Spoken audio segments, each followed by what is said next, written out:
Yaman is with Italian model. They both are spending their time in the garden. What is he trying to do? The Turkish superstar Yaman is nowadays showing no mercy to Turkish cinema.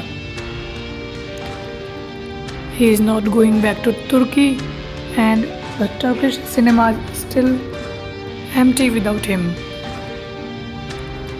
The Italian entertainment cinema are using him very wisely, and they are giving him too much contracts.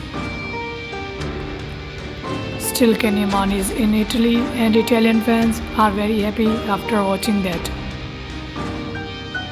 In between them, there are some rumors that Yaman again starting his relationship after getting cheated on by Diletta Liuta, and now this is the main reason why he goes for another lady. Diletta Liuta is now pregnant, and this is the shocking news for Yaman. Hope he will show no mercy.